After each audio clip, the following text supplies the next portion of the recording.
Hello and welcome to another Bushwhacker review. Today we are going to be taking a look at Matt Kenseth's Tide Pods Toyota for 2017. As always, let's take a quick look at the box here. Just got our typical generic 2017 box. Matt Kenseth, number 20, picture of Matt right there, action 25 years. Got the render of the car right there, standard finish, Matt Kenseth. They made a total of 553 of these things. Standard finish, 20, Matt Kenseth, everything you would expect by now. Would have been cool if this one had a special box for some reason, but of course does not. Anyways, here is the car itself in all of its Tide glory. Matt Kenseth raced this a few times this year. He raced this first at Phoenix in the spring, then at Martinsville, then at Indianapolis, and then lastly at Charlotte in the fall for the playoffs race. So you got to see this at the playoff markings, which didn't look too bad on this car because this car's already a bunch of crazy colorful and bright, so the green really didn't hurt it that much, but whatever. Like I said in older videos, I think even like the original Tide Darlington throwback, I said if they actually got this car accurate with Tide Pods and everything, I would get it. And guess what? They got it accurate with Tide Pods. So, that's a step up. But anyways, let's do a quick 360 of this car. As you can see, it is on a base. Because, you know, idiot little kids eat Tide Pods, so now Tide has to make it ruin it for the rest of us. Because somehow little kids think that's candy. But whatever. It doesn't look like Tide's actually back next year for Joe Gibbs, which is kind of a shame.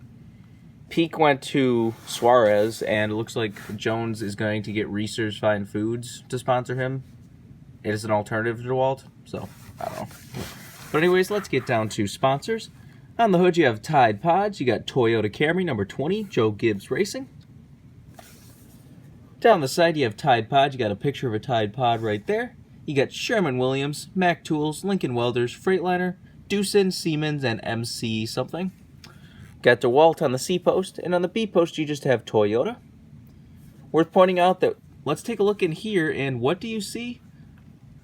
Looks like we finally got ourselves the digital dash. If I can even get light on that, but it does actually have the digital dash in there. You got another knob, you got the digital dash, the little logos painted on it. Can't get any light in there whatsoever, but it is there. There's a decent look at it. So, they finally updated that. So I think we got most of the updates because we got the small spoiler, we got the new window net, which this window net doesn't look like. This is the newer one, but not the newest one. But whatever. Anyways, on the back you have Toyota Camry XSE, Tide Pods, number 20. You've got Tide Pods on the roof and the deck lid. This is number 386. You got the same stuff down the other side as usual. Let's take a look under the hood. You see under the hood it just says Toyota, let's go places. No Tide logo under there for some reason. There's the engine detail if you want to see that. Take a look under the deck lid. The typical fuel cell and such back there. The roof flaps do in fact open. And there's the underside of the car if you want to see that with the base. Like I said, if you want to get these off the bases, first you have to get out of that glue crap, and then it is a triangle screw as you can see underneath there. It's not just a simple, like, Phillips head or anything. You're going to need a special screwdriver, so it will take some work if you want to get these off, but most people have a screwed triangle one laying around if you're a collector by now, so whatever.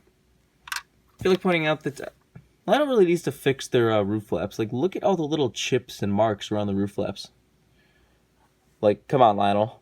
It's just, the roof flaps on the Toyotas seem to be really strange for some reason. There's been a lot more flaws where, like, they don't sit right, or I don't know what it is, but whatever. Here is this car next to the 1/64 scale, which as you can see is also on a base and also does say Tide Pods. So they didn't even make a kiddie version of it, which is fantastic.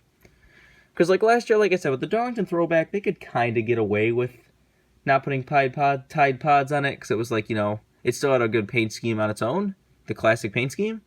But like if they didn't put Tide Pods on this one, this would look stupid.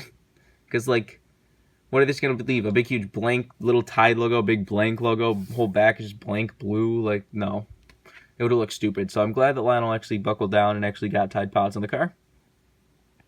If you want this car, I would get it right now because his Tide Darlington throwback disappeared, like, quickly. And this one is going to disappear just as fast. It was a very popular paint scheme and everything. So I would get this now. This isn't one you want to wait on. It's already selling pretty well, so I'm pretty sure within like a few months this will be disappeared completely. But they only made like 500 of them again, so it's not like it has like an overproduced number or anything. I feel like pointing out, they kind of hate that they actually put the black window net, or not black window net, the black side skirt on this thing. because it does run with a black side skirt in practice, because Joe Gibbs Racing usually runs the black side skirts for some reason in practice to like check wear or whatever. So that's always kind of a thing in practice, but then by the race time they updated it. So this one had like you know, the design, like it had yellow, orange, red. The design was on the side skirt. When Lionel first put up the original like 2D render, it had a colored side skirt, everything was good. But then they put up the 3D render, which you know, the one in the box, and it had a black side skirt. I immediately told them about the whole like practice thing, and they said, "Oh, we'll pass this along. We'll be able to fix this." And then what do you know? It comes out and is no different. Whatever. I've never liked black side skirts on colored cars, anyways. But this one doesn't look as bad as some of them, just because this one is so colorful that the black just kind of blend in enough that you don't see it. But whatever. So this is more accurate to practice than the race. But oh well. What have I got $20 to say? This has been a review of Matt Kenseth's Tide Pods Toyota for 2017.